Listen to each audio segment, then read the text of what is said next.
শীতকালীন বাজারে সবজি অগ্নিমূল্য, আলুর দামও কমছে না। আর তার জন্যই বিভিন্ন বাজার পরিদর্শনে বেরিয়েছেন টাস্ক ফোর্সের সদস্যরা। আলুর দাম বৃদ্ধি নিয়ে মুখ্যমন্ত্রীর ধমকের পরেই নবান্নে বসেছিল টাস্ক ফোর্সের সদস্যদের বৈঠক। মুখ্যমন্ত্রীর 26 টাকায় আলু দেওয়ার প্রতিশ্রুতি বাস্তবায়নের জন্য যা করতে হয় করার কথা বলেছিলেন রবীন্দ্রনাথ কোলে। বৃহস্পতিবার টাস্ক ফোর্সের সদস্যরা বাজার পরিদর্শনে হাজির হন মানিকতলা বাজারে। এর আগেও আলু ব্যবসায়ীদের ধমক দিয়েছিলেন টাস্ক ফোর্সের সদস্য রবীন্দ্রনাথ কোলে। সেখানে আবার চলল ব্যবসায়ীদের ধমক দেওয়ার পালা। এর আগেও আলু ব্যবসায়ীদের ধমক দিয়েছিলেন টাস্ক ফোর্সের সদস্য রবীন্দ্রনাথ কোলে। পাঞ্জাব থেকে 100 লরি আলু ঢুকেছে রাজ্যে। আলুর দাম নিম্নমুখী হওয়ার কথা।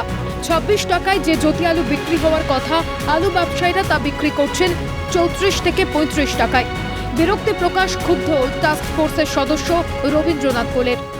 আলুর দাম এখানে বাজারের ভেতরে আজকে আমরা দেখছি বেশি আজকের দরের তুলনায়, কেননা পাঞ্জাবের আলু 100 ট্রাক ঢুকেছে গত 3-4 দিন আগে। সেই আলু ঢোকার ফলে বাজারে দাম একেবারে পড়ে গেছে 1100 টাকা বস্তা। পাঞ্জাব আলু কালকে বিক্রি হয়েছে সব জায়গাতেই। সেই আলুটা ম্যাক্সিমাম বাজারে 26 টাকা বিক্রি হতে পারে, এর বেশি 26-27 টাকা। সেইটা এখানে মানিকতলা বাজারে এখন দেখছি ওরা 34 টাকা করে বেচছে। আমরা বারণ করেছি যে আপনারা আলুটা বেশি দাম নেবেন না, বেশি দাম নেবেন না। আলুটা মুখ্যমন্ত্রীকে যে কথা দিয়েছেন 26 টাকায় দেব, সেটা না দিয়ে আপনারা এটাকে ঠেলে নিয়ে গেলেন 30-31 টাকা। 30-31 টাকা, এটা আপনারা অনেক বড় অন্যায় করেছেন। ঊর্ধ্বমুখী আলুর দামে ভোগান্তিতে সাধারণ মানুষ। আলু তো প্রচুর দাম বেশি আছে। কত টাকা করে বিক্রি হচ্ছে?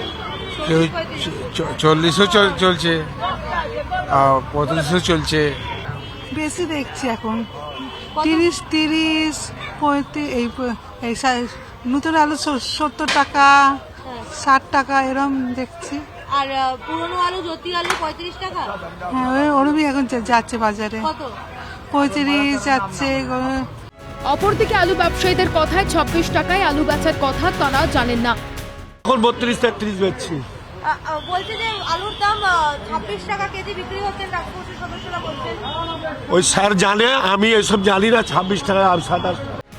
যদিও গোটা ঘটনায় সাধারণ মানুষের প্রশ্ন, সমস্যা কোথায়?